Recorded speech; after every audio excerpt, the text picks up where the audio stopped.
damos paso a la mesa de salud y sexualidad, que será moderada por Belén del Olmo.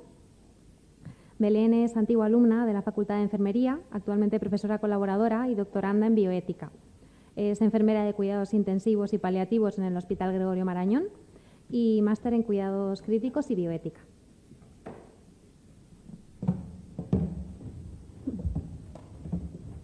Bueno, gracias Marina por la presentación. Bienvenidos a la primera mesa de estas 11ª jornadas al otro lado del pijama. Hoy en esta mesa vamos a abordar un tema que, aunque es esencial para nuestra salud y bienestar, creo que sigue estando envuelto en tabúes y estigmas como son la salud y la sexualidad, que es lo que vamos a abordar ahora. La sexualidad no es solo una cuestión de placer o de reproducción, sino que forma parte integral de nuestra identidad y bienestar emocional y, sin embargo, la manera en la que vivimos y nos relacionamos con nuestra sexualidad a menudo se ve influida por prejuicios, desinformación, barreras sociales que dificultan el acceso a una atención adecuada. A lo largo de esta mesa vamos a escuchar reflexiones y distintas vivencias con los distintos ponentes, que les iré presentando según vayan haciendo las presentaciones, pero comenzaremos hablando sobre las infecciones de transmisión sexual, en concreto el VIH, un tema fundamental en la educación y la prevención, pero que sigue siendo percibido, yo creo, como vergüenza y culpa en muchos contextos. Después hablaremos con Eva sobre el embarazo adolescente, un fenómeno que implica tanto la salud física como la emocional de los adolescentes. Continuaremos reflexionando sobre la violencia de género, un grave problema de la salud pública que afecta a millones de personas y que requiere una atención integral que tenga en cuenta tanto la salud física como la psicológica. Y por último, en la distancia, abordaremos también con Daniel, que se conectará online, el género y el acompañamiento a personas trans, un tema que exige de nosotros no solo el conocimiento, sino también la sensibilidad y el respeto hacia la diversidad de identidades y vivencias que podemos tener. Yo, como antigua alumna de enfermería de esta facultad y antigua organizadora también de las 500 jornadas, para mí es un honor moderar esta mesa hoy con vosotros y compartir este espacio de sensibilización, reflexión y aprendizaje que creo que vamos a llevarnos de aquí. Así que nada, comienzo con Raúl. Raúl es educador para VIH en la ONG Apoyo Positivo. Su labor es acompañar a personas con VIH a través de la normalización de su diagnóstico en cualquier ámbito o problemática que pueda tener, como la aceptación, la culpa o incluso cómo contarlo. Raúl vive con VIH desde 2011 y desde entonces ha recorrido un camino hacia la aceptación con los baches y dudas que eso puede llevar. Hoy viene, por tanto, a hablarnos desde su propia vivencia del VIH, el afrontamiento del estigma, la discriminación y dando visibilidad a lo que significa hoy vivir con VIH. Cuando quieras, Raúl. Muchas gracias. Como ha dicho la compañera, yo trabajo en Apoyo Positivo, que es una ONG que surgió hace 30 años para dar respuesta a las personas con VIH, en este caso personas que morían de SIDA. Era un acompañamiento basado en muy pocas herramientas tenían porque sabían que se iban a morir. Con la evolución y la cronificación de la infección por VIH, la ONG se especializó en otros temas y lo que hacemos ahora desde el programa de pares de VIH, que es el que lo llevo yo, trabajamos desde la formación que he recibido, pero sobre todo desde la experiencia. Yo no soy psicólogo, pero está demostrado que es muy beneficioso cuando una persona recibe un diagnóstico de VIH, hablar con alguien que ha pasado por lo mismo. Todas las emociones, miedos, inseguridades, dudas, falta de información, yo he estado en ese lugar o si no parecido y está demostrado que funciona muy bien. Al final, las personas que vivimos con VIH nos enfrentamos a un estigma social que está basado sobre todo en la desinformación, en la falta de campañas de sensibilización, porque mucha gente se quedó con la información que había en los 80, 90, pero no ha habido campañas, entonces la gente no tiene la información de lo que es vivir con VIH en 2025, por ejemplo. La gente no sabe que una persona que toma tratamiento, su carga viral queda suprimida, o sea que tiene el VIH, pero la carga viral es tan bajita que el virus no se reproduce y sobre todo no se puede transmitir a otras personas. Eso es como la herramienta más potente que tenemos las personas con VIH, el hecho de no poder transmitir a otras personas, porque así supone un cuidado de mi salud y también de las personas con las que me relaciono sexoafectivamente. Por mi parte, si alguien tiene alguna pregunta. Las preguntas casi las vamos a dejar. para el Vale. final. Os voy a explicar un poquito lo que hacemos en Apoyo Positivo. Trabajamos desde manera individual hasta manera también grupos de apoyo mutuo. En los grupos de apoyo mutuo lo que se intenta son crear redes entre iguales y que la gente vea que la vida de una persona con VIH es igual que la vida de otra persona sin VIH. Lo que hacemos hincapié mucho, tanto médicos como entidades comunitarias, es en la adherencia al tratamiento, que es si tú te tomas tu medicación siempre y vas a tus citas médicas, vas a ser indetectable, que es como se llama cuando tiene la carga viral suprimida, y por consiguiente no vas a transmitir. Y tu vida va a ser prácticamente igual que una persona sin VIH. Los medicamentos que hay ahora, que es una pastilla al día, y ahora hay otros tratamientos que son inyectables, que es una inyección cada 2 meses, son medicamentos muy potentes, con muy poca toxicidad y que te permiten llevar una vida, pues como he dicho, igual que una persona sin VIH. Y algo positivo, que yo siempre me lo digo a mí mismo, el hecho de no poder transmitir me pone en una posición de tranquilidad y de no tener miedo hacia poder infectarme del VIH. Y eso es todo, más o menos.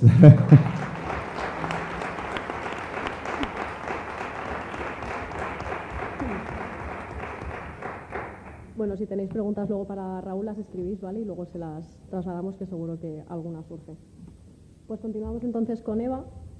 Eva se quedó embarazada con 16 años y fue madre entonces con 17 y estaba por entonces en una relación un poco mala, un poco tóxica y el mundo el mundo se le vino un poco arriba, se vio obligada a dejar los estudios y su vida, y aunque al final sí que es cierto que pudo retomar su vida, nos va a contar cómo el embarazo adolescente le ha podido afectar y cómo ha tenido mucho contacto con la enfermería desde entonces o incluso desde pequeñita, me parece.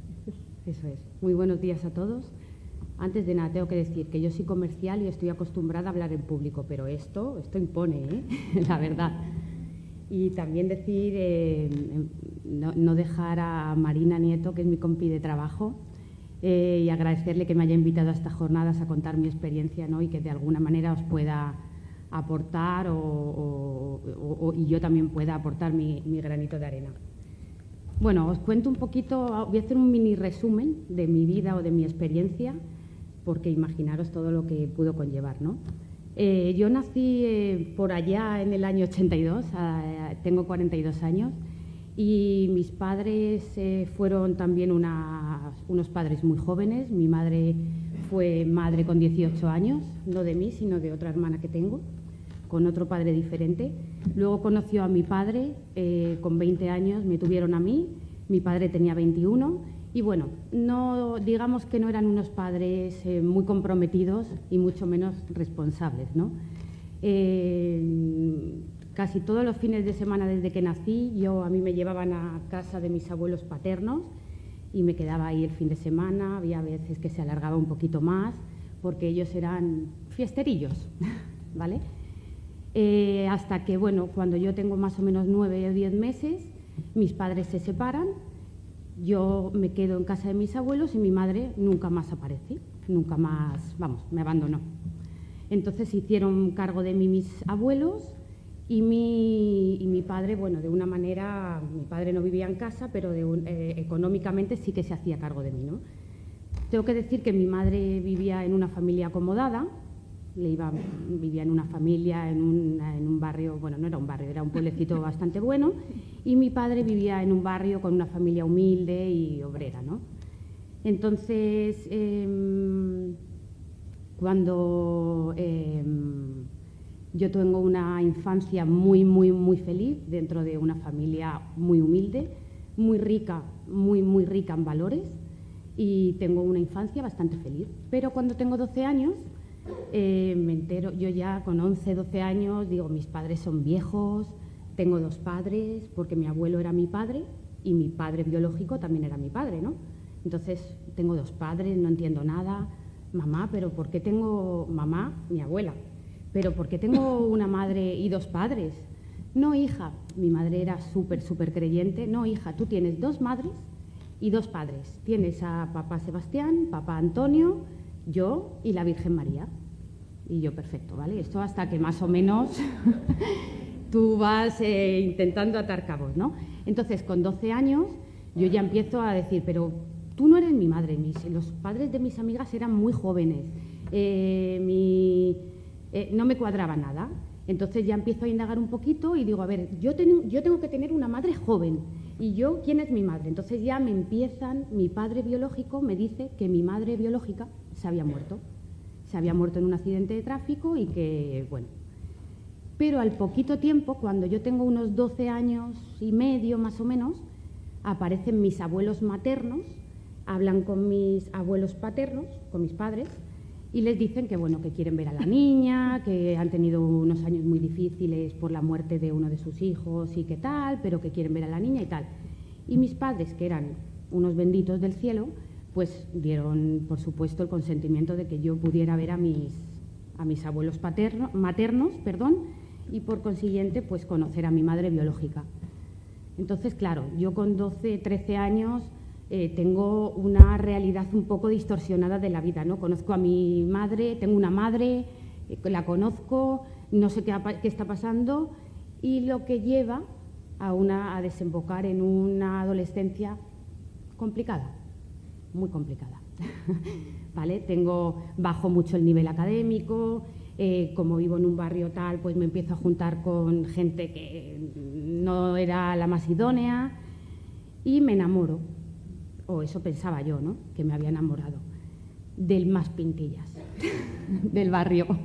El más, pues ese. Bueno, pues con 16 años, efectivamente, yo le conozco con 16, y con 16 años, pues casi llegar y besar el santo, me quedo embarazada. Mi familia era una familia súper normal. Entonces yo me quedo embarazada y se me llena mi cuerpo, mi organismo de miedo extremo, y me voy de casa. Me voy, o sea, prefiero irme de casa y no afrontar la realidad y decirle a mi familia que estoy embarazada con 16 años. Que es que siempre lo digo, pero es que yo no sabía ni hacerme, o sea, yo metía las salchichas al microondas, no sabía hacer absolutamente nada. En el instituto, embarazada, o sea, era una locura extrema. Bueno, pues decido, se me nubla la vista, se me nubla la mente, y me voy de casa. Me voy de casa y mis padres, claro, imagínate, fueron a denunciarme a la comisaría, pero yo, rebelde en todo mi ser, me daba igual. Y dejo de tener contacto con toda mi familia. Sí que seguía yendo al instituto hasta que, embarazada de 5 meses o así, que ya se me notaba muchísimo, me daba vergüenza. O sea, me daba vergüenza decirle a mi familia que estaba embarazada, me daba vergüenza ir al instituto embarazada. Fue un trauma importante para mí, ¿no? Entonces, bueno, pues dejo de tener contacto con mi familia y mi familia no sabe que estoy embarazada. Bueno, sí que iba a ver a mi madre cuando no había nadie en casa. Entonces yo me ponía abrigos grandes y tal, y mi madre, uy, Eva, estás muy gorda, estás engordando mucho. Digo, madre mía, mamá, la buena vida, tal. Mi madre, la pobrecilla, era mayor, era mi abuela, y entonces yo intentaba engañarla de la mejor manera posible. Embarazada de 8 meses, bueno, a todo esto mi tía, que era mi hermana, ¿no? Tía barra hermana, tiene un bebé también y nace, mi hijo cuando yo tengo 17 años, nace el 3 de junio. Y en febrero tiene mi tía hermana otro hijo. A los 2 meses de nacer tienen que ingresar al niño, yo no voy a ver al niño cuando nace, yo nada, porque me daba vergüenza que me vieran embarazada. Pero a los 2 meses de nacer el niño, o sea, en mayo, un mes antes de yo dar a luz, ingresan a mi sobrino y tengo que ir porque estaba muy malito. Tengo que ir al hospital y llego al hospital con 28 kilos de más, con una tripa que parezco una vaca lechera, y se me quedan todos mirando. Imaginaos la situación, o sea, yo moría, temblaba, me daba miedo, vergüenza, no sabía qué situación tan dura, ¿no? Pero bueno, final, es verdad que era mi sensación, porque luego ellos me dijeron, pero Eva, ¿estás loca? ¿Cómo has podido ocultar esto? ¿Cómo no nos has podido decir nada? No ¿te ibas a ir a dar a luz sin decir nada, tal? Bueno, final, la acogida fue muy, muy buena. Al mes, el 3 de junio del 2000, tengo a Dani. Y bueno, ya desde el embarazo también fue un embarazo bastante complicado, ¿no? Tener en cuenta, sin tener trato con mi familia, con una persona que no era la más idónea, ni muchísimo menos, el embarazo fue bastante duro, y el parto pues no iba a ser menos. él salía mucho de fiesta. Él era un fiestero, mis padres fiesteros, el fiestero. Yo creo que esto es un poco, ¿no?, los patrones de la vida. La cuestión es que yo rompo aguas como a las 3 de la mañana o así, sola en mi casa, porque él estaba de fiesta. Rompo aguas, me entra un miedo atroz y yo, pues sí había móviles en ese momento, pero puede que no tuviera saldo o algo así, y me bajo a la cabina a llamarle por teléfono y le digo: oye, que he roto aguas, que por favor ven, venga, anda, que lo haces para que vaya, no sé qué, no sé cuánto. O sea, me sentí una sensación de decir, pum, colgué, me fui, subí a casa, me cambié, me cogí un taxi y me fui a dar a luz al hospital. Según entré al hospital, me fui a otra cabina y llamé a mis padres, que era a las 5 de la mañana: mamá, estoy en el 12 de octubre, voy a dar a luz y que acabo de romper aguas. Ya vamos para allá, hija. Bueno, pues recuerdo que me tocó una matrona que era increíblemente buena, ¿vale? Era súper maja, era bastante mayor, se conoce que tenía mucha experiencia de todo, de hospital, de vida y de todo, porque me dijo: mira, hija mía, si tú estás aquí sola y tu novio o tu marido no está, el único sitio que puede estar es de putas. Os juro que textualmente me dijo eso, la matrona. Y dije, a ver, ahora pienso, no era un comentario muy afortunado en ese momento en el que yo estaba así, pero mucha razón podía tener. Bueno, pues entonces tengo un parto bastante... Fue muy corto, sinceramente, pero no me pusieron epidural ni nada porque el anestesista no sé dónde estaba. Y entonces di a luz sin anestesia, con 17 años, con todo con todos mis kilos, con un niño de 3 kilos 800, casi sola. Bueno, luego llegó el otro y estuvo ahí ya casi en la recta final, ¿no? Fue duro, fue muy duro, la verdad, fue muy duro. Luego, como era de esperar, más o menos cuando el niño murió, cuando el niño nació, al año de nacer, al año así, nos separamos, ya empezamos vidas diferentes completamente. Él no se hizo cargo para nada del niño, en absoluto. Yo tuve que retomar el instituto para acabar los estudios y luego ya empecé, bueno, pues a hacer un poco mi vida de alguna manera, ¿no? Pero mi vida de alguna manera siendo adolescente y con un bebé. O sea, al igual que mis padres se despreocuparon de mí, yo al revés, tenía como obsesión y preocupación y responsabilidad absoluta de mi hijo, ¿no? Es cierto que no tienes experiencia, no tienes conocimiento, no tienes casi nada para poder afrontar una situación tan dura, ¿no?, tan dramática. Y te pierdes una adolescencia otro de los casos que recuerdo muy fuertemente es que todos mis amigos un fin de semana se iban de acampada y yo me quedé llorando en mi casa porque tenía un hijo y no me pude ir de acampada con mis hijos. O sea, mis padres me ayudaron en la crianza muchísimo, pero yo siempre, o sea, en primera línea estaba yo y ellos me ayudaban en todo lo que podían. Aconsejable, a ver, hay de todo, porque oye, habrá personas que hayan tenido unos padres jóvenes y haya sido todo maravilloso, que hayan tenido embarazos adolescentes y también haya ido todo fenomenal, pero en mi caso no. ¿Vale? Sí que es cierto que como yo siempre he afrontado mi vida un poco desde el lado positivo, optimista y tal, y soy una persona bastante fuerte, o la vida me ha hecho serlo, bueno, pues he ido afrontando todas las adversidades de la mejor manera posible, ¿no? Luego, esa es un poco mi parte de experiencia madre adolescente, pero luego eso que decía, ¿tu nombre? Belén, perdón. Que siempre he estado muy ligada a la enfermería porque, bueno, mi madre tuvo muchísimos años una LLC, una leucemia linfática crónica.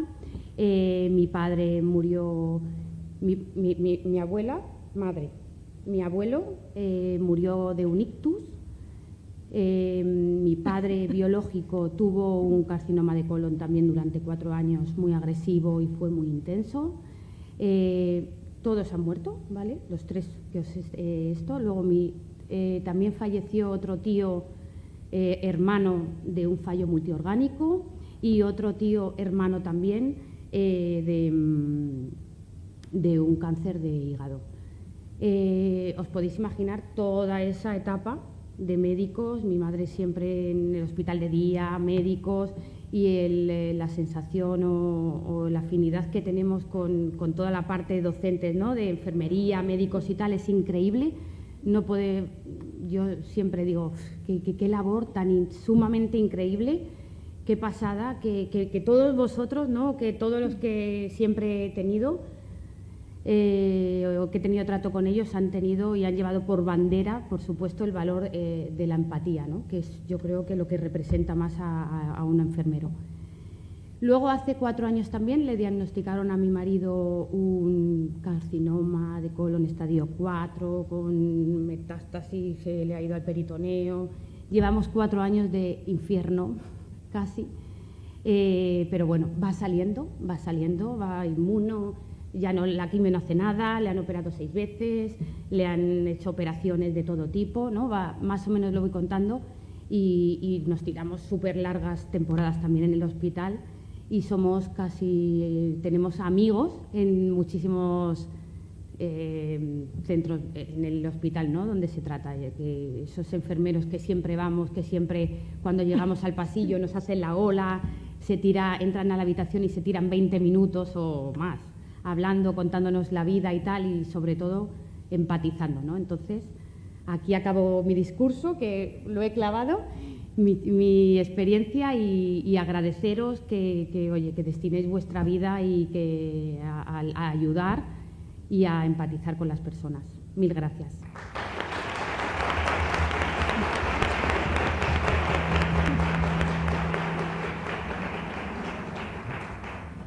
Creo, Eva, que tu cupo en el sistema sanitario ya está cubierto. Ojalá. Bueno, muchas gracias, Eva. Luego pasamos a la ronda de preguntas. Gracias. Seguimos con Genís. Genís va a formar parte de la mesa con el tema de violencia de género. Él es integrador social y estudiante de trabajo social en la UNED, y su vocación nace de su propia experiencia de vida. Desde joven ha trabajado con niños, adolescentes y jóvenes en riesgo de exclusión. Ha sido educador en servicios sociales en Ripollet, Barcelona, si no me equivoco. Sí. Y coordinador de proyectos de participación ciudadana con institutos con la lucha contra la violencia de género como eje transversal y fundamental. Actualmente es pareja de una persona que sufrió violencia de género contra la mujer en su adolescencia, y viene a contar su experiencia como acompañante después de superada la situación y, como él dice, si es que alguna vez se supera del todo. Trabaja en Madrid en un centro de acogida para mujeres sin hogar, víctimas de violencia de género, proporcionando apoyo y acompañamiento a mujeres en situación de extrema fragilidad. Y nos va a compartir sus experiencias en las interacciones de estas mujeres con el sector sanitario. Así que su experiencia, tanto personal como profesional, lo convierte en una voz imprescindible en estas jornadas. Cuando quieras. Muchas gracias, Belén. Bueno, muchas gracias, Belén. Muchas gracias al resto de compañeros que están aquí explicando sus experiencias, y, por supuesto, a todos los que habéis venido hoy aquí a escucharnos y a aprender y a crecer un poquito más como futuros profesionales del trabajo con personas, porque al final lo que tenemos que tener muy claro es que vamos a terminar trabajando con personas, no solo con pacientes, no solo con patologías, sino con personas, porque detrás de esa patología y de esa intervención sanitaria, al final lo que queda es una persona, y es súper importante que se trabaje también teniendo como eje central que lo que hay ahí detrás es una persona.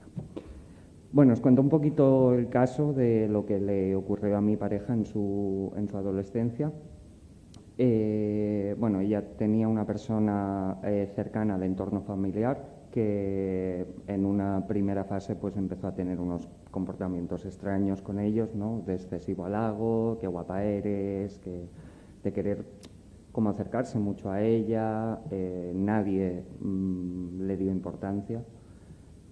Más adelante pues pasó ya una segunda fase donde empezaron pues los tocamientos, empezó a enviarle emails muy inapropiados. Era una persona muy mayor además, y en ese momento pues mi pareja rondaría los 12, 14 años. empezó a utilizar las redes sociales de mi pareja para escribir mensajes a sus amigos, para aislar a mi pareja, intentar aislar a mi pareja de sus amigos. Por suerte, tuvo la suerte de tener un grupo de amigos que no cayeron en la trampa, por así decirlo, y que antes de tomar la decisión de apartarse de mi pareja, pues fueron a ella y le dijeron: oye, esto que me has mandado, ¿qué pasa aquí? Incluso llegó a acechar cuando mi pareja quedaba con sus amigos, pues él aparecía, incluso no interaccionando directamente, pasando por delante, cruzándose varias veces con la intención de que le viera. Bueno, muy creepy todo, ¿vale? Y bueno, venía a hablaros un poquito pues de lo que creo que para mí es súper importante, de detectar estas primeras señales en las personas que acompañamos, ¿no? Yo, por suerte o por desgracia, no he estado presente en ese momento de su vida, ¿vale? Yo la he conocido mucho más tarde. La conocí cuando ella ya tenía 22 años, cuando, pues como le comenté a Belén, ¿no? Ya tenía el tema bastante trabajado, bastante superado, si es que eso se supera alguna vez. Y me da rabia, ¿no? Me da rabia que las personas que sí que estuvieron a su lado en ese momento no fueron capaces de acompañarla como se merecía, porque es una bellísima persona. Y la importancia de estas primeras señales, ¿no? De cuando una persona te dice que está incómoda con otra persona, cuando no quiere pasar tiempo a solas con esa persona, no quiere ir a su casa. Pensar que todas estas primeras señales se dan mucho antes de que la persona verbalice el problema realmente, de que reúna el valor para decir: me está pasando esto. Y cuanto antes detectemos todas estas señales, no solo como familiares, como acompañantes, sino también como profesionales, porque ahora os contaré una situación, ¿no? En la que podréis ver que a veces realmente los profesionales que trabajamos con personas podemos ser la única vía de escape para estas personas que están sufriendo violencia de género, o la única o la primera vía de escape, o el primer punto de confianza, de vínculo que puedan tener para salir de ahí. Y todas estas señales se dan mucho antes de la primera vez que esta persona sea capaz de verbalizar y reúna el valor de verbalizar qué está pasando por esta situación. También es muy importante si se da el momento de la verbalización, porque también puede ser que nunca se llegue a dar, que la persona siga en ese círculo sin que sea capaz de verbalizar que le está pasando esto. Puede ser capaz de salir por sí misma, puede no ser capaz y puede continuar en este círculo hasta que alguien la pueda arrastrar y sacar de ahí. Incluso tras el momento de la verbalización, tenemos que seguir estando a la altura del acompañamiento a esta persona, porque es un momento muy difícil, es una tarea epopéyica, el punto de ser capaz de transmitir a unas personas que además eran amigas de esta persona, se llevaban bien con esta persona, tenían una buena relación con esta persona que le estaba haciendo esto, de decirle: este señor es un monstruo, ¿vale? Y me está haciendo esto. Mi pareja, en este caso, lo primero que recibió por parte de su familia, por parte de la gente que tenía que protegerla, fue un bofetón. O sea, para que entendáis la situación en la que se ve. También tener en cuenta que este tipo de personas que ejercen este tipo de violencia llevan la manipulación por bandera, o sea, son expertos manipuladores, son capaces de hacerte creer que esto es culpa de este adolescente o de esta adolescente o de esta mujer o de esta niña.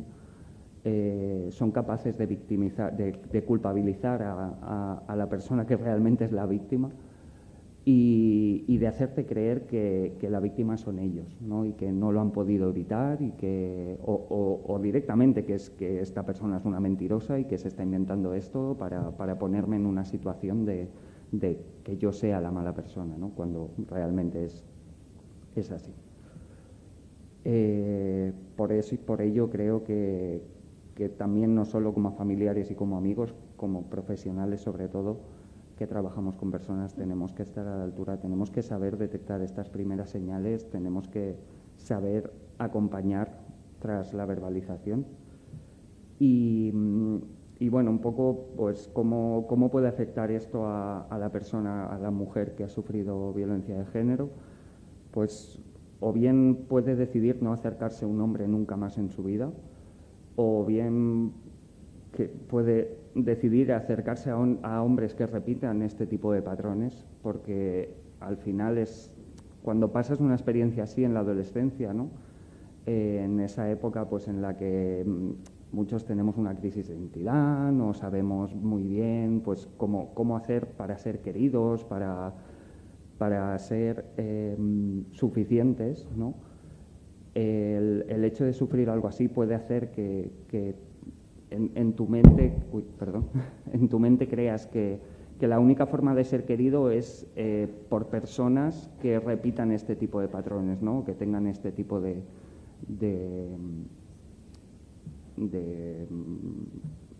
no me sale la palabra, de actuaciones, vaya. Y luego, pues como experiencia personal, ya os digo que he tenido la suerte o la desgracia de que cuando yo he conocido a mi pareja, ella ya había pasado por esto, ya habían pasado muchos años desde que lo había sufrido. Por tanto, pues bueno, quizás no he vivido tanto el momento en sí, pero es algo que no deja de afectar en la vida tanto de la persona que lo sufre como de las personas que vamos a estar a su lado en el momento y posteriormente, porque pues te surgen dudas, ¿no? Porque piensas ¿qué puedo y no puedo hacer, incluso a nivel sexual, a muchos niveles, ¿no? ¿Qué cosas puedo hacer yo, no puedo hacer yo? ¿Qué cosas van a hacer que se activen las heridas de esta persona? O sea, yo lo que menos quiero en mi vida es en ningún momento, en ningún tipo de acto que yo haga, que le recuerde lo más mínimo a la persona que le hizo tanto daño. O sea, yo soy una persona que quiero acompañar y que quiero crecer junto a ella.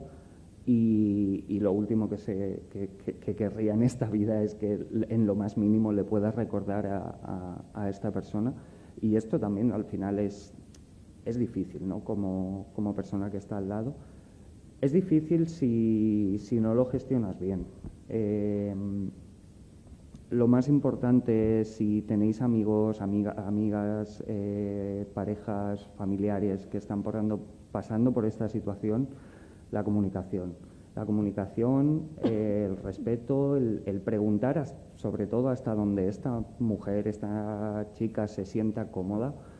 Nunca meternos en terreno donde ella no quiera entrar, porque al final pensar que sí es difícil para mí como persona que acompaña, pero al final quien lo ha sufrido es ella. Por tanto, lo principal es que esta persona se pueda sentir cómoda, que tú crees un vínculo también de confianza. Ya os digo, todo lo que estoy explicando como persona, como familiar, lo podemos aplicar al campo profesional también, ¿vale? Lo primero es generar un vínculo de confianza con esta persona, que puedas hablar con ella, porque si no, no va a servir de nada la intervención, porque no te va a querer contar o no va a querer abrirse a contarte esta situación y no va a llegar a ningún sitio tu intervención. Y bueno, un poco pues como profesional del mundo social y también que he tenido experiencias en el mundo sanitario, ¿no? Al final también como profesional que está acompañando a mujeres que están o que han sufrido o que están sufriendo actualmente situaciones de violencia de género, me he encontrado con actitudes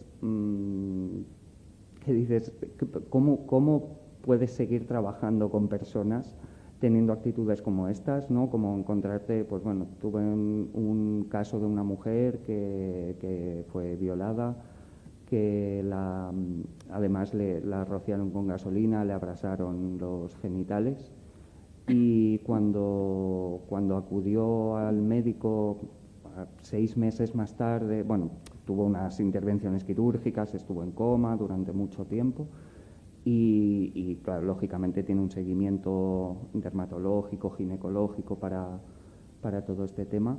Y 6 meses más tarde, al acudir al médico, ¿no? Que le dijeran, ¿pero cómo se te ocurre no denunciar esto? Dices, bueno, es que a lo mejor no me encuentro en la situación de poderlo denunciar porque no estoy preparada para afrontar esto. Porque bastante sufrimiento me causa intentando evadirlo como para intentar afrontarlo de cara, porque igual no es el momento y porque tú no eres quien para decirme lo que tengo o no tengo que hacer en estos momentos. Sobre todo, pues a mí me gusta mucho trabajar desde el respeto a la libertad de la víctima. Al final la víctima es quien decide los tiempos, es quien decide cuándo sí, cuándo no, es quien decide si quiere seguir o no quiere seguir con la relación con el agresor.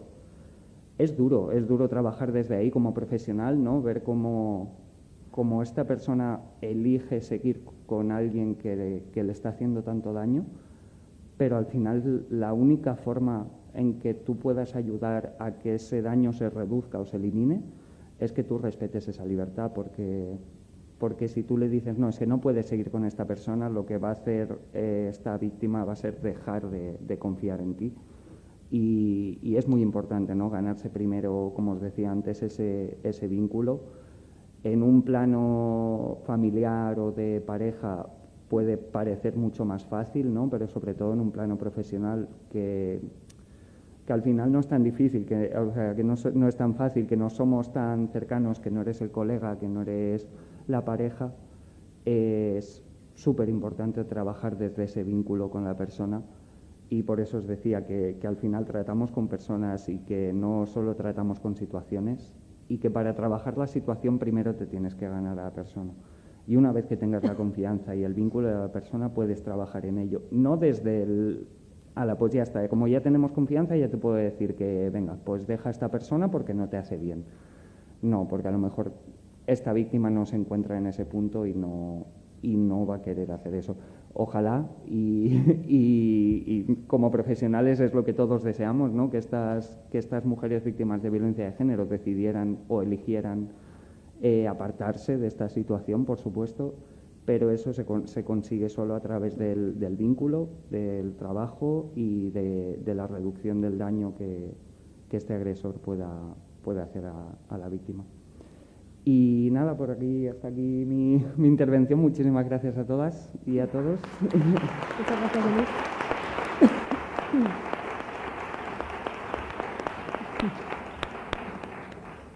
Muchas gracias, Denis, por compartir esto con todos nosotros. Luego, ya por último, en la distancia tenemos a Daniel García, que Daniel nos va a tratar cuestiones de género y acompañamiento a personas trans. Tiene un currículum extensísimo. Os lo resumo un poquito. Actualmente trabaja en la unidad de apoyo a la investigación del Instituto de Investigación de Atención Primaria de Jordi Gol, dando apoyo metodológico al diseño de estudios, análisis y diseminación de resultados, así como soporte a la gestión de proyectos de investigación.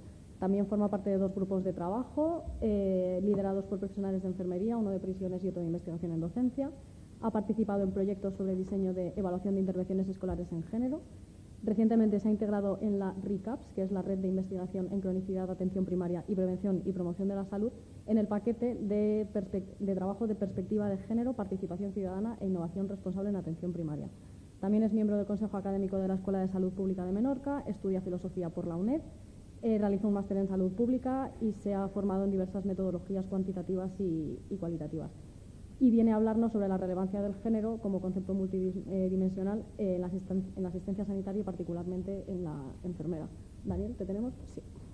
Sí, perfecto.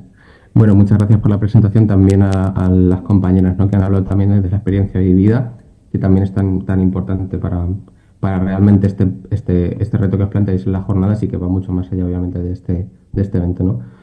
Bueno, a mí me gustaría lo primero resaltar la importancia y también en parte justificar el agradecimiento, ¿no? Porque yo creo que en términos en los momentos en los que estamos actualmente, en donde hay un optimismo generalizado por la tecnologización, ¿no? Y la digitalización del Sistema Nacional de Salud, También una razón instrumental como muy hegemónica, ¿no? Donde ya no reflexionamos prácticamente sobre por qué queremos que exista el Sistema Nacional de Salud, sino cómo podemos optimizarlo, cómo podemos hacerlo más eficiente, pues me hace especial ilusión compartir un espacio con personas en formación, que lo somos todas realmente, pero yo lo fui hasta hace muy poco de forma muy cercana, ¿no? A las compañeras que asisten hoy al evento, y particularmente en unas jornadas, pues eso, en torno a la humanización, ¿no? Además de filósofa, soy cuidadora y he vivido desgraciadamente 3 años muy cercanos a los servicios de salud hospitalarios, también por una leucemia de una persona muy cercana a mí. Creo que a nadie se le escapa que algo no funciona bien en el modelo de atención cuando no podemos sentirnos satisfechas ni como profesionales ni como pacientes, ¿no? Con el tiempo y con la atención que nos dedicamos. Y en ese sentido, emprender la rehumanización pasa por volver a encontrarnos presencialmente, si puede ser, ¿no? Y construir juntas algo distinto, ¿no? Pero claro, para hacer algo diferente hace falta poder pensar distinto, ¿no? Decía mi profesora Teresa Oñate de filosofía griega. Y para ayudar al diálogo posterior, pues quiero partir principalmente de un enfoque deontológico, ¿no? Pensar de forma distinta la práctica profesional para poder hacer las cosas distintas. Porque nos dirige en esta sesión el hacernos cargo, en cierto modo, de que personas que están en formación tengáis la mayor de las capacidades para ejercer una práctica profesional virtuosa, ¿no? Y éticamente irreprochable, que es el objetivo, ¿no?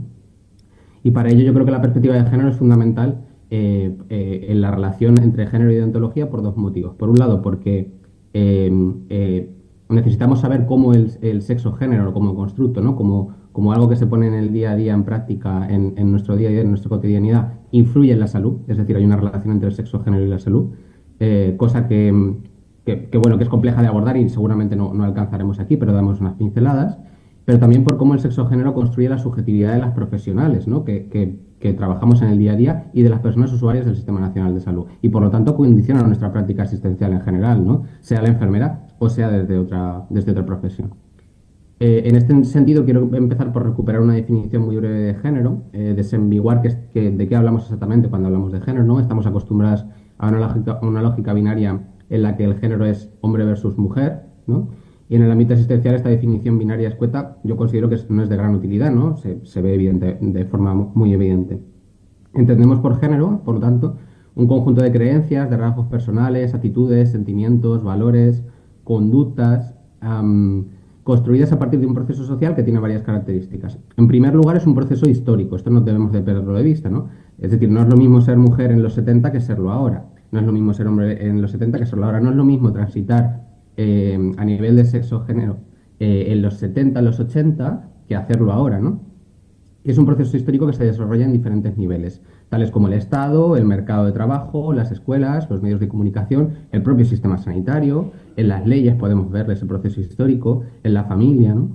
Y en segundo lugar, este proceso supone la jerarquización de estos rasgos que juzgamos como femeninos o masculinos, de tal modo, también las actividades, no solo los rasgos de la personalidad, de tal modo que a los que se definen como masculinos se les atribuye mayor valor, como sabéis, y los femeninos quedan subordinados a estos, independientemente de quién los interprete, aunque tiendan a ser las mujeres los que interpreten los femeninos y los hombres los que interpreten y performen, por así decirlo, los masculinos.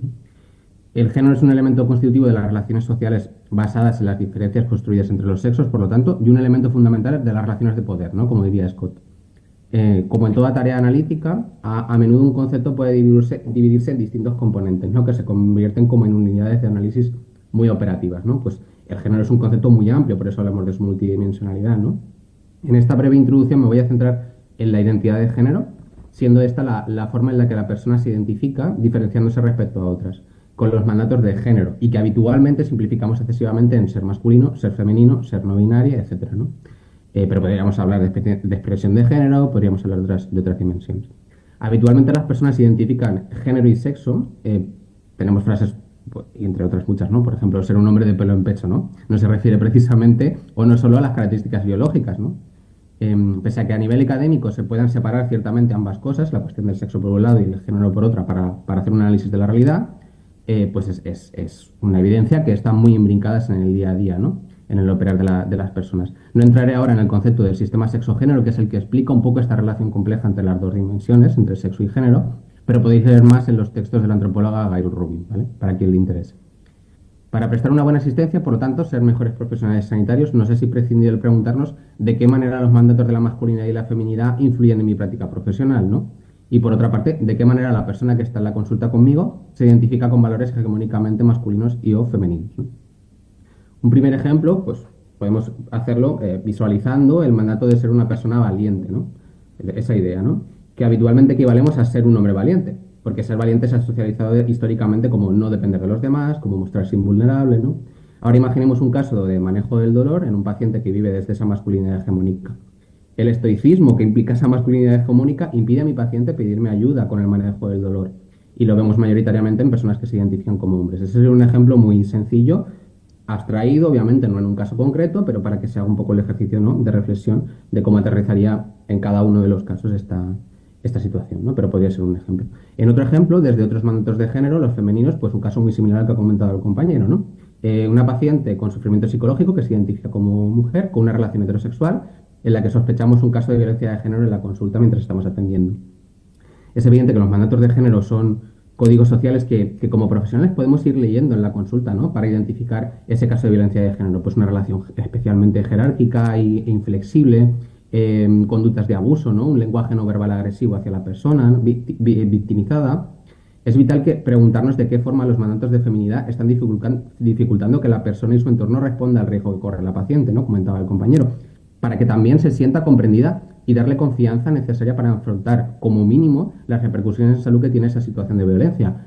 Luego, con su entorno y con la ayuda de las instituciones, evidentemente, afrontará judicialmente o como ella considere el caso de violencia de género, ¿no? Pero tenemos que realizar un vínculo o construir un vínculo terapéutico, un vínculo de confianza, y eso empieza por saber reconocer también esos códigos de género que están funcionando, ¿no?, en cuando nos habla de su relación o cuando da ligeros indicios de que está sufriendo una situación de abuso. Como ya se intuye, por lo tanto, otro atributo del género es que es relacional, ¿no? En el guión, en la teoría, masculinidad y feminidad son dos caras de una misma moneda, ¿no? Por pura diferenciación e identidad, el paciente hombre que mencionábamos antes en el caso de gestión del dolor puede estar interpretando que pedir ayuda es algo femenino, ¿no?, y que por ende le coloca en un lugar de inferioridad. Aquí hay un problema de conceptualización de qué es la vulnerabilidad y ¿no?, en ese sentido, creo que también es como muy evidente. Nuestro modesto objetivo en este caso, como profesionales, es que en esa situación concreta nuestro paciente pueda desprenderse al menos de un mandato de género que dificulta el proceso de manejo del dolor, sin necesidad de hacer un curso de construcción de género, evidentemente, porque el sistema sanitario tampoco está para eso a nivel de recursos, solo faltaba. Porque pedir ayuda, en este caso, no tiene por qué ser algo negativo, porque todos necesitamos ayudas y cuidados, en algún momento de nuestra vida más que en otros, y porque todos somos interdependientes y vulnerables, ¿no? Verdaderamente creemos que en esta situación tomarse un analgésico es fundamental y hay que trabajar con esas variables sociales que están funcionando, ¿no?, para ese acto de prescripción. Es duro decirlo, pero a muchos pacientes, a través de un mandato social de género, les hemos expropiado como sociedad el derecho a no sufrir, ¿no?, en este caso. Y esto se ve claramente en patrones de masculinidad hegemónica. El otro componente de esa identidad de género es que es dialéctica, ¿no? Las conductas e identidades se construyen sobre un guión dado, lo que decía, pues qué es ser hombre, qué es ser mujer, ese guión, ¿no?, socialmente que circula como una norma social subjetiva, ¿no?, pero que está ahí, no escrita en ningún lugar explícitamente, pero está ahí funcionando. Pero este guión se acaba poniendo en escena en sociedad, ¿no?, y en esa socialización el guión obviamente es modificable, ¿no? No somos robots que reproducimos normas sociales.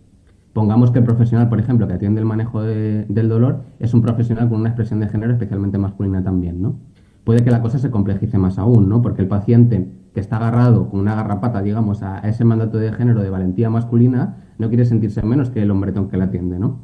El manejo en este caso obviamente es distinto, ¿no?, y que el profesional, por ejemplo, se muestre vulnerable desde esa masculinidad que aparenta o que se lee como hegemónica, que busque la conexión emocional con el paciente, puede facilitar ese desprendimiento, por así decirlo, de un comportamiento muy estereotipado, ¿no?, y muy alienado a los estereotipos de género.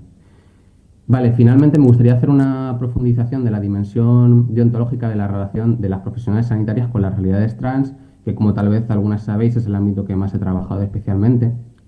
A nivel deontológico, la relación con las personas trans ha estado muy marcada y viciada por una inercia histórica paternalista y patologizante de estas realidades.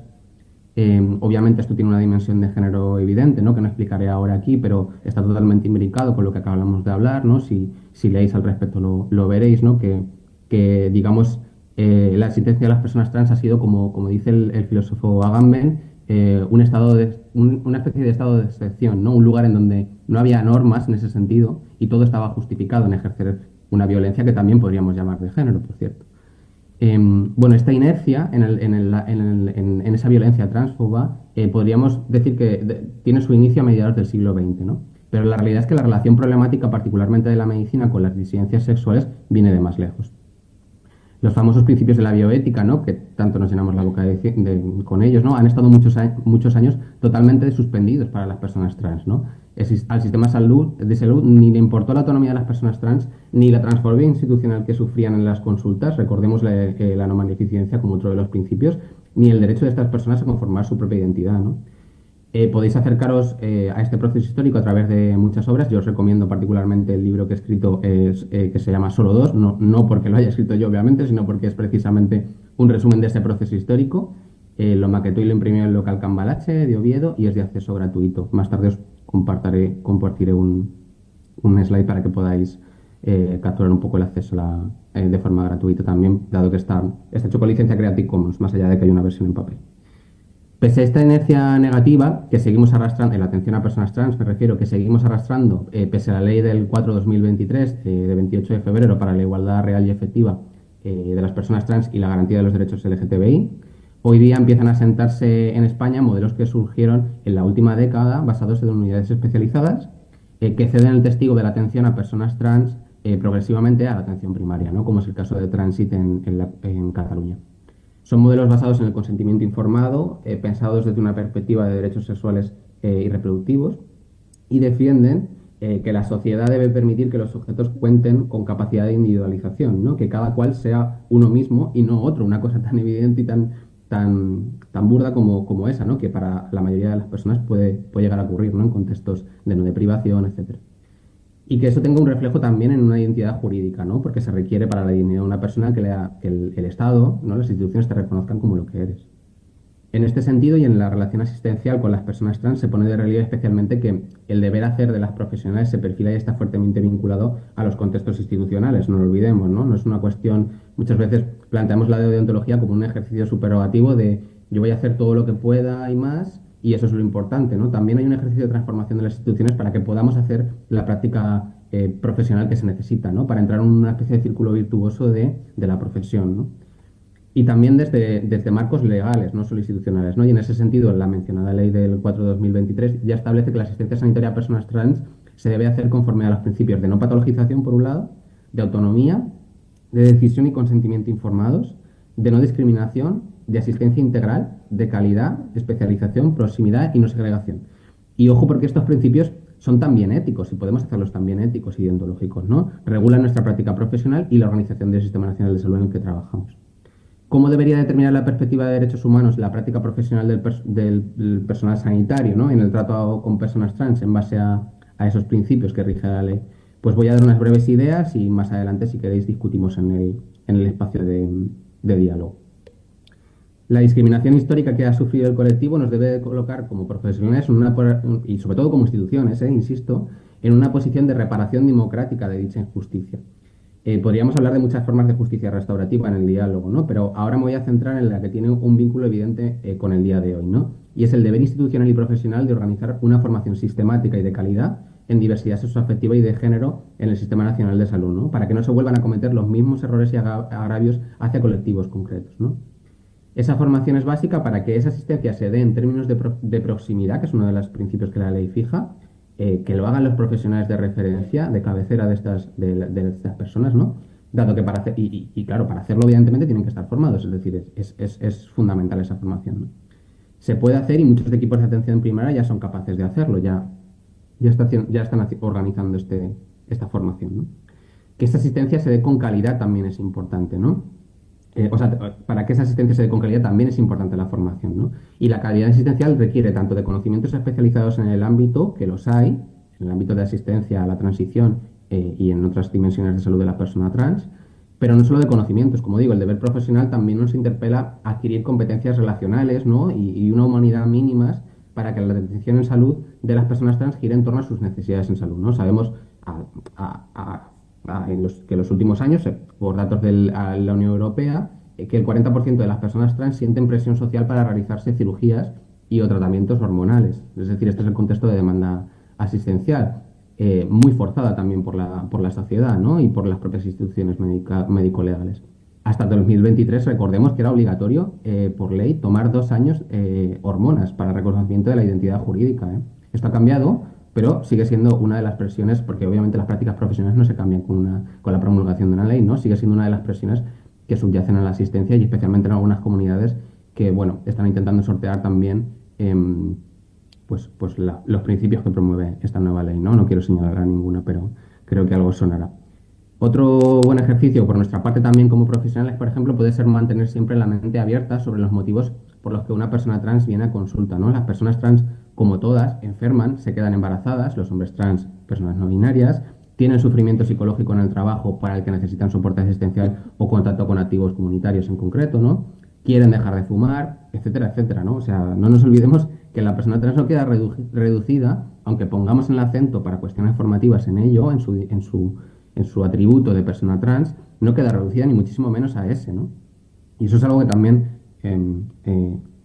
con la progresiva burocratización del sistema sanitario tenemos que darnos cuenta, ¿no? Cuando hablamos de la cronicidad es lo mismo, ¿no?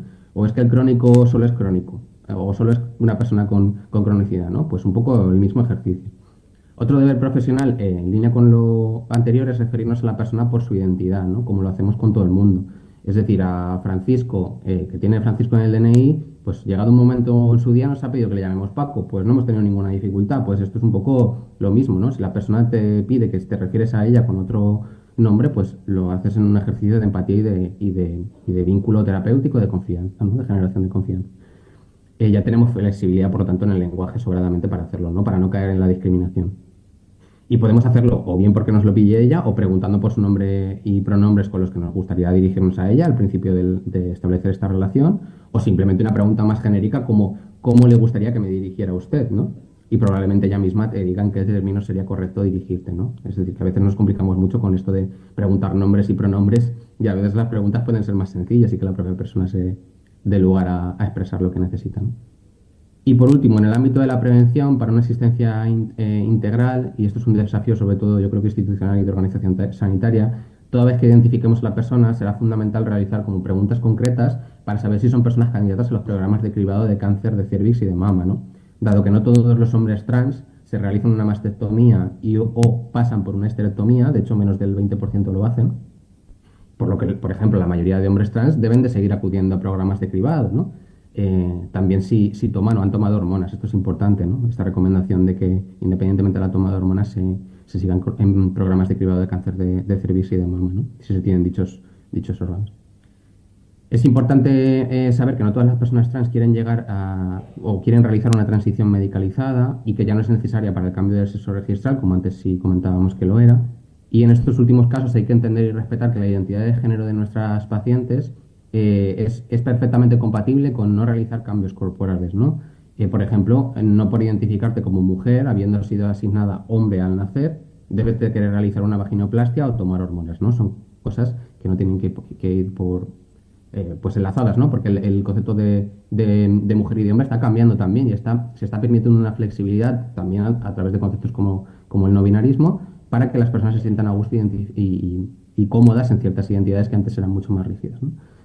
Bueno, por mi parte esto es todo. Quiero abrir yo ya al diálogo. Os comparto simplemente la diapositiva para que tengáis acceso a los recursos con el QR y listo, pues hablamos cuando estéis.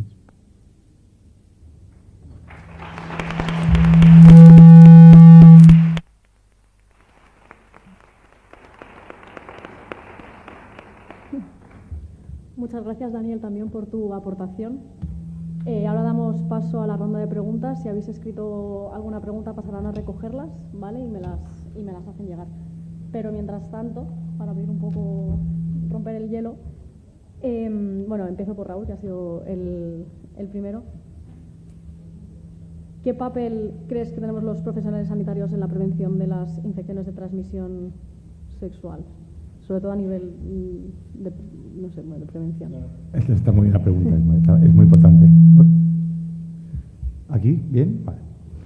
Desde el ámbito sanitario lo importante es tener formación actualizada y sobre todo empatía y no emitir prejuicios. Todavía llega gente a la ONG que ha ido al centro de salud a intentar tomar la PrEP, que es la profilaxis preexposición, y el médico le ha sugerido que a lo mejor debería no tener una vida sexual tan activa. Entonces, sobre todo estar formados en los métodos de prevención que hay y actualizados, y sobre todo no emitir un juicio sobre la otra persona. Dedicarte a lo que tienes que hacer, que son cuidados, intentar solventar los problemas que pueda tener esa persona, pero no desde un juicio de moral, que todavía, por desgracia, sigue pasando. Ya. ¿Tú has tenido alguna vivencia de discriminación en el ámbito sanitario? Yo, por suerte, no, y toquemos madera que siga así, pero sí me he encontrado muchos casos de gente que le ha pasado. Bueno, el público también te pregunta cómo puede ayudar a alguien con VIH recién diagnosticado que no quiere abordar el tema. Hay que respetar, en cualquier tipo de problemática, siempre hay que respetar los tiempos de esa persona. Igual esa persona en este momento no quiere abordarlo porque está en un shock inicial en el cual tiene una montaña rusa de emociones. Quizás sugerirle que tiene a su alcance, que eso también se puede hacer desde el ámbito sanitario, entidades comunitarias que se dedican a ello, donde hay más gente con VIH, que eso siempre es una llamada de atención para la persona. Incidir en que el medicamento es importante porque va a cuidar de su salud y va a evitar posibles problemáticas, pero hay que entender que igual esa persona tiene sus tiempos y está bien. Yo he tenido gente que ha dado positivo, ha hablado conmigo rápidamente, sí, te llamo, y luego no, me ha tardado meses en llamar. Es que es un momento es un duelo, es como una pérdida de salud en el que las personas pasan por un duelo. Igual el shock inicial es muy fuerte, que ahí no pueden coger las riendas de decir tengo que plantarle cara a esto. También me he encontrado mucha gente que le ha pasado después de 10 años. Tengo un diagnóstico de VIH, me tomo la medicación, pero toda mi emoción la meto en un cajón, lo cierro bajo llave y al final ese cajón revienta, más tarde o más temprano, pero hay gente que ha pasado hasta 10 años hasta que ha decidido decir, vale, vamos a ver qué pasa aquí. Un poco también relacionado, también te preguntan, tenemos mucho tiempo para debate, así que podéis seguir lanzando preguntas. ¿Cómo fue la acogida por parte del personal sanitario después de saber tu diagnóstico de VIH? ¿Te sentiste arropado o te faltó información también? Lo mío fue en 2011, hace mucho tiempo, y las cosas han cambiado, por suerte, aunque todavía quede, va avanzando. Yo cuando me dio el diagnóstico en un centro de salud, la doctora me dijo, ¿alguna pregunta? Yo me quedé sin responder y ella me dijo, bueno, todas, ¿no? Supongo. Toma este papel, tienes que ir al hospital donde te van a atender. Luego en el hospital, la verdad que fue todo bien, ¿eh? Pero la manera en que me dieron el diagnóstico, suspenso. Bueno, vamos a pasar a Eva, seguiremos. Te preguntan cómo te habría gustado que te acompañaran en el embarazo, durante el embarazo. El personal sanitario, a ver. ¿Qué acompañamiento tuviste acompañamiento durante el embarazo? Tuve acompañamiento sanitario. Claro, yo me realizaba mis pruebas rutinarias de control completamente y el acompañamiento siempre fue excelente. O sea, yo recuerdo que iba a las ecografías y a cualquier prueba y siempre el trato era muy, muy bueno. Es que he tenido muy pocas experiencias malas con el personal docente, de verdad. Pero bueno, en un momento en el que te invade el miedo, ¿no? La desinformación, no estás preparada para nada, pues quizá hubiese, yo es que me conformo con poco, también, sinceramente, pero quizá hubiese venido muy bien pues un poco de información, ¿no? De empatía, de decir, a ver, esto va a ser muy complicado, de una manera un poco más cercana, pues darte un poco más de apoyo, pero creo que más o menos yo lo tuve. ¿Y después del parto, ya cuando nació tu hijo, has seguido con ese acompañamiento por parte? Y después del parto, con Dani no me pasó, ¿vale? Pero luego tengo 2 hijos más, que ya los tuve en su momento, desde la madurez y la experiencia, ¿no? Más o menos. Y por ejemplo, yo tuve una enfermera que venía a casa y luego me me daba la posibilidad, mi médico, ¿no? mi seguro médico, me daba la posibilidad de que viniera una enfermera a casa y me ayudara un poco en las tareas primarias, ¿no? del bebé, a enseñar a bañarle, a limpiarle el cordón, todo eso con Dani, y con 17 años no me pasó. Esto con 17 años es un poco búscate la vida, pero bueno, eso ahora mismo, a día de hoy, sí que hay esos soportes, ¿no? de que una enfermera puede ir a tu casa, te puede acompañar, o una preparación al parto. O sea, hay una serie de soportes y de asesoramiento que a día de hoy considero que está muy bien. Como madre adolescente e hija de una madre joven también, por lo que has contado, ¿cuál ha sido tu mayor reto en la crianza de tu hijo frente al miedo de que pueda pasar por una situación similar? El mayor reto, pasando por encima un poco el miedo, ¿no? y esa sensación tan de vértigo que te puede ocasionar esa situación, el mayor reto fue criarle, porque mi hijo ha sido muy complicado, lo sigue siendo un poco, pero ha sido un niño con muchos trastornos, tuvo TDA, TDAH, ha sido un niño muy introvertido, también un poco ocasionado, y yo lo achaco, y así lo vemos los psicólogos y bueno, pues todo el personal especializado al cual hemos asistido, que el embarazo tuvo mucho que ver y los primeros años de vida también. Entonces, bueno, el mayor reto fue ese, criarle.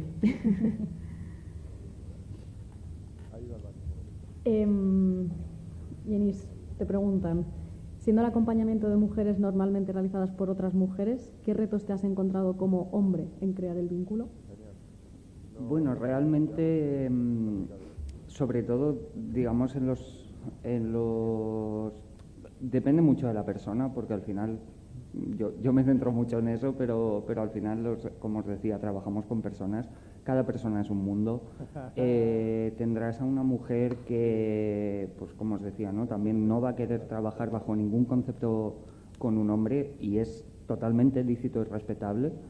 Pero luego también tienes otras mujeres que no tienen ningún problema, ¿no? en que sea un hombre quien precisamente las ayude a salir de ese constructo mental de que merece ser tratada así por parte del género masculino, ¿no?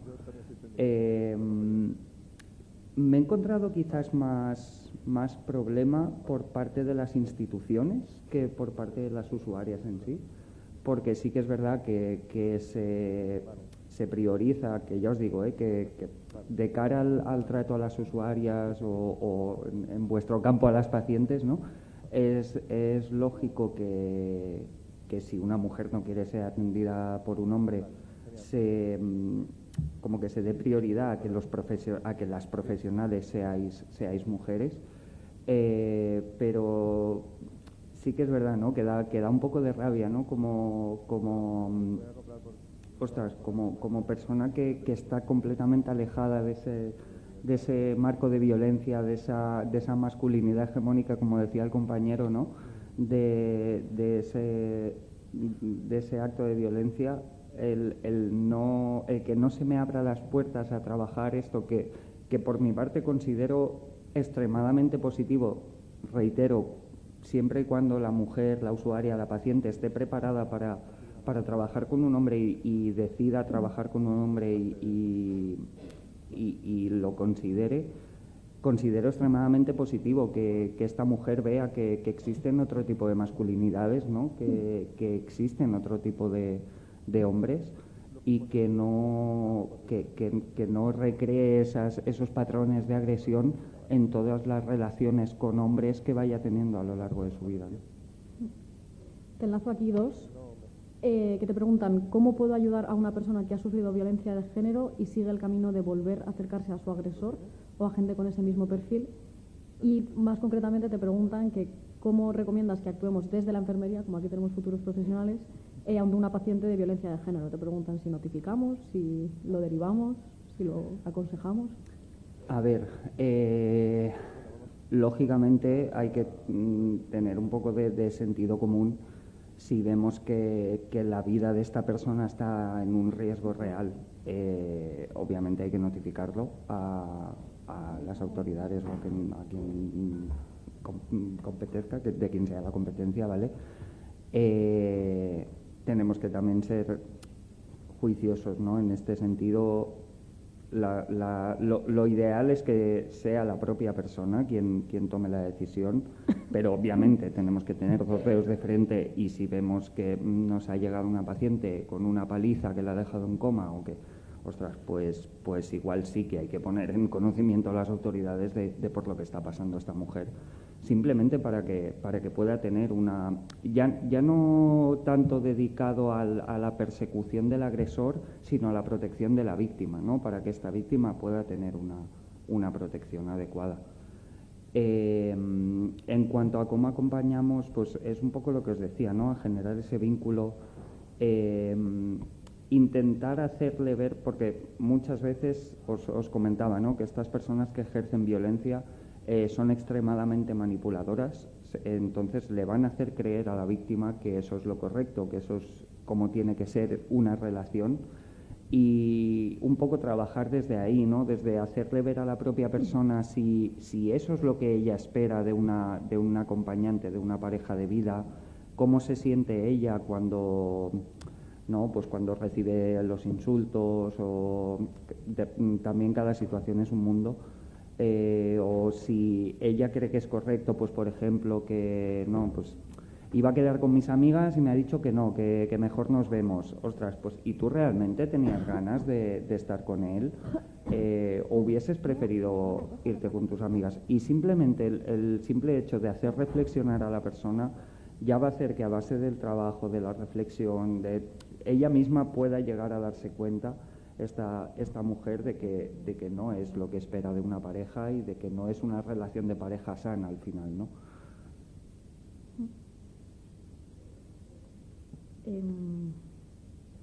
Daniel, me voy contigo. Te preguntan desde el público que qué se puede hacer para formar al personal sanitario que se niega a informarse sobre las personas transgénero o que no quieren aceptar esta realidad. Claro, yo creo que, o sea, por cómo hemos tratado de forma así como, no sé cómo decirlo, más mainstream, las cuestiones de género, hemos generado también a la vez una serie de barreras bastante grandes por la forma en la que hemos localizado ideológicamente o políticamente esta cuestión. No me gusta decir políticamente porque yo creo que evidentemente hay siempre unas cuestiones políticas a las cuestiones sociales, ¿no? Y en este caso en la asistencia a personas trans especialmente las hay. Pero creo que hay una cuestión también de acercarnos a los modelos de acompañamiento de las personas trans desde la importancia de las cuestiones de género. Un poco como os comentaba yo al inicio de la sesión, ¿no? Creo que genera como menos anticuerpos y menos reacción cuando hablamos más del día a día, ¿no? Con este tipo de personas que son especialmente reactivas o que tienen un discurso especialmente reactivo. Es más sencillo hacerlo desde el día a día, ¿no? Desde las dificultades que se pueden encontrar al generar un vínculo de confianza, pues en el caso de que sean hombres, con una mujer o con una persona especialmente joven que no se identifica con los estereotipos de género más clásicos, digamos, ¿no? Yo creo que hay ese desafío, la forma más amable de afrontarlo es desde ahí, ¿no? No desde los grandes discursos reactivos de tú eres un machorro, no entiendes esto porque, estás totalmente pasada de moda, ¿no? Que es un poco lo que queremos, lo que muchas veces transmitimos, sino, oye, mira, en el día a día seguramente tú te estés encontrando con estas dificultades, por eso es importante que nos formemos en ellas, ¿no? Yo creo que ese ejercicio de dejar de tener discursos muy estereotipados también a la hora de hablar de estos temas también ayuda a acercarnos a las posiciones más reactivas, todo y que al final pretender convencer a todo el mundo es también un poco hacernos la trampa a nosotras mismas, ¿no? Porque esto es una cuestión de relaciones de poder también, ¿no? Igual que se impuso un modelo de atención patologizante a las personas trans, también se está intentando reaccionar a los avances que hay en la atención y el acompañamiento a las personas trans desde una perspectiva no patologizante, ¿no? Entonces, bueno, en cierto modo tenemos que hacer ese ejercicio de no ponernos paches en el camino y tener un discurso lo más inclusivo y respetuoso posible, pero a la vez tampoco vivir de forma muy desengañada pensando que todo el mundo puede cambiar de opinión. O sea, aquí también hay una toma de posición política y hay gente que claramente está a la contra y quiere estarlo, ¿no? Entonces, bueno, allá ellos también. desde la consulta o desde la atención que damos los profesionales sanitarios, ¿crees que hay algún tipo de discriminación a personas? Porque como has dicho que estas personas vienen a las consultas también para cuestiones normales como quiero dejar de trabajar, o sea, quiero dejar de fumar, perdón. Quiero dejar de fumar. ¿Crees que la atención que reciben estas personas frente a una persona, pues yo como puedo ser no trans, la atención que puedo recibir puede ser distinta? Sí, 100%. Eso lo tenemos también pues eso, reflejado en los distintos trabajos de análisis cualitativos de más desde la perspectiva de ciencias sociales, que son las disciplinas que también han tenido más sensibilidad para criticar y analizar la práctica asistencial, ¿no? Desde cuestiones como, por ejemplo, cualquier problema de salud por el que se consulta, por el que consulta una persona trans a su médica de cabecera o a cualquier otro profesional del centro de salud, que esas cuestiones de salud se asocian siempre al tratamiento hormonal, ¿no? Esto es un problema o este problema de salud lo estás teniendo por el tratamiento hormonal, cuando realmente el profesional muchas veces no tiene ni siquiera los conocimientos sobre el tratamiento hormonal como para hacer esa afirmación, ¿no? Entonces, ahí claramente es una preocupación que cuando hacemos estudios cualitativos o metodologías cualitativas siempre salen, ¿no? Las personas trans nos dicen sistemáticamente mis problemas de salud se ubican y se reducen a mi dimensión de persona trans y a los procesos asistenciales que estoy teniendo asociados a la transición. Pero es que también pasa, por ejemplo, con la obesidad, ¿no? Y el enorme estigma que hay gordófobo, ¿no? En donde la persona obesa queda absolutamente reducida al estereotipo de persona gorda. Y de repente todos los problemas de salud que tienen relación con la obesidad, ¿no? Eso por un lado por la cuestión de la práctica asistencial diaria, ¿no? El cómo ese estereotipo, ese abandonar la complejidad que supone cada una de las personas que tenemos enfrente en la consulta genera discriminación, pero por otro lado también discriminación estructural e institucional, ¿no? Por ejemplo, en los programas de cribado, el que no se registre más que el sexo registral, es decir, el sexo que consta en tu DNI, discrimina en el acceso directo a las personas trans, ¿no? O sea, un hombre trans que cambia en su registro el sexo registral pues eso, después de hacer el cambio en el registro civil, figura como hombre, esa persona deja de recibir la invitación para cribados de cáncer de cervix y de mama, independientemente de si ha recibido una histerectomía o una mastectomía. Y esto es un problema que tenemos de acceso y de desigualdades en el acceso, que contraviene incluso leyes autonómicas de equidad y de inclusión en la participación en los servicios sanitarios, en promoción de la salud y en prevención de la enfermedad. Esto pasa en Cataluña y es un problema que tenemos. Incluso hemos recibido, por ejemplo, cuando yo trabajaba en el Hospital del Mar, en la Comisión de Calidad, hemos recibido reclamaciones de personas, en concreto de varios hombres trans, que decían que no habían recibido la invitación pese a que les tocaba, porque tenían mamas y porque tenían que hacerse un cribado de mama, ¿no? O un cribado de cervix, ¿no? O sea, claramente sí, y en un nivel individual y la atención del día a día y en un nivel también estructural que no está desvinculado ni mucho menos de la práctica profesional diaria, ¿no? Por estos temas que decíamos, ¿no? Hay que proveer de una formación sistemática, hay que generar los circuitos para que esa atención se dé de forma lo más humana posible, etcétera.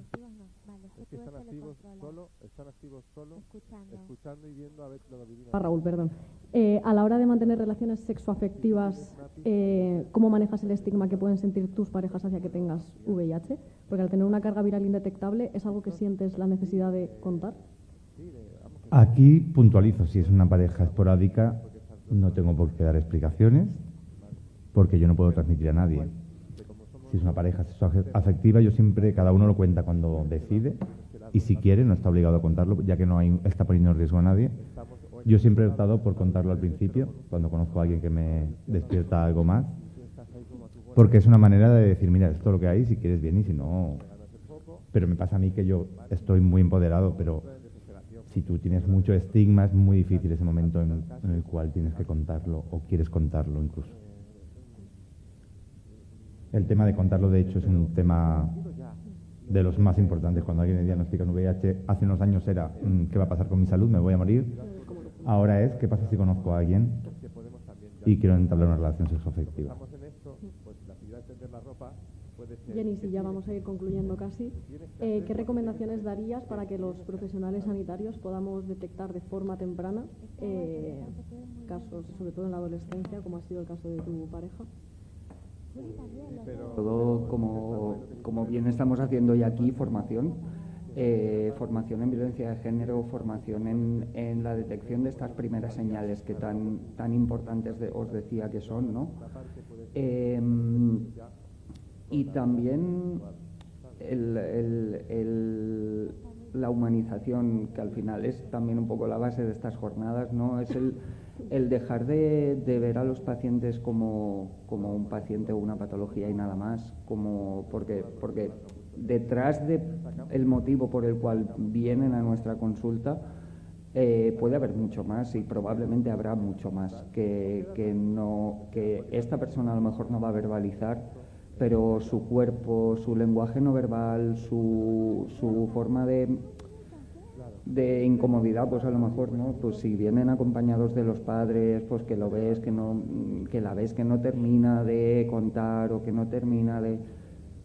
esto nos dice mucho sobre la persona a la que estamos atendiendo. También un poco quizás el plantearnos con cada uno de nuestros pacientes o en mi campo con cada una de las usuarias con quien yo trabajo, ¿no? ¿Cómo actuaría yo si esta persona no fuera una usuaria, una paciente, sino que fuera una persona cercana a mí, ¿no? Es decir, ¿cómo trataría yo a esta persona si esta persona fuera alguien cercano a mí? O cómo me gustaría que a mí misma me trataran si yo estuviera acudiendo a una consulta, o si yo tuviera este problema y estuviera acudiendo a una consulta. O sea, realmente es muy importante la formación, pero al final también es muy importante el ser persona y el tener muy en cuenta el cómo quieres que te traten, el cómo tú tratarías a alguien cercano a ti. Y eso te abre muchísimas puertas al final, porque la relación de confianza y de vínculo es lo que va a acabar haciendo que tu intervención acabe teniendo un fin y acabe siendo positiva para esa persona, ¿no? Y aunque no sea el punto de que te llegue a verbalizar o te llegue a explicar de alguna forma o a hacerte ver que tiene este problema, a lo mejor simplemente tu intervención le hace decir, pues mira, igual aquí no, pero igual puedo ir a ver a un psicólogo, igual puedo ir a ver a otro profesional que sí que considero que pueda ayudarme con esto, ¿no? Y por eso es tan importante pues que al final sean tratados como personas y como nos gustaría que nos trataran a todas. Me ha llamado un poco la atención que todos habéis nombrado en algún momento el acompañamiento, el miedo, la culpa, sobre todo de cara a contar cada una de las situaciones, desde el embarazo que te fuiste de casa hasta, claro, por supuesto, las infecciones o incluso violencias o personas trans. Y sin embargo, Eva, has dicho que al final, cuando te presentas con tus 28 kilos de más, has tenido una buena acogida. Entonces yo os quiero, de sí o no, lanzar una pregunta. ¿Habéis tenido buena acogida cuando habéis contado o habéis tenido casos que os han contado violencia de género, trans, personas con infección de transmisión sexual, la que sea, o embarazo? ¿La acogida suele ser buena? En general sí, la mayoría. ¿Tienes? Yo, a ver, sí, también. O sea, entendemos que es una situación en la que la persona no se ha querido ver y en la que necesita ese arropamiento, y creo que sí, que no ha habido estigma por haber sido víctima de violencia de género, ¿no? Quizás ese estigma va hacia el agresor, que es quien debe recibirlo. Y Daniel, la acogida cuando alguien lo cuenta. Sí, yo creo que estamos mejorando también en ese sentido, ¿no? Tenemos un sistema que empuja a la dirección contraria muchas veces por la falta de formación, por la falta de tiempo para dedicar a las pacientes, ¿no? O sea, al final son realidades complejas y que requieren de un esfuerzo institucional grande, pero creo que en general, poquito a poco, vamos avanzando hacia mejor atención, mejor acompañamiento y mejores sensaciones. Sí, sí. Bueno, cuatro habéis hecho una labor magnífica en invitarnos a reflexionar sobre cómo podemos, como profesionales de la salud y también como sociedad, superar estos tabúes, brindar el acompañamiento tan necesario, más humano, y garantizar una atención respetuosa para todos, sin importar género, identidad o circunstancia de cada uno. Muchas gracias.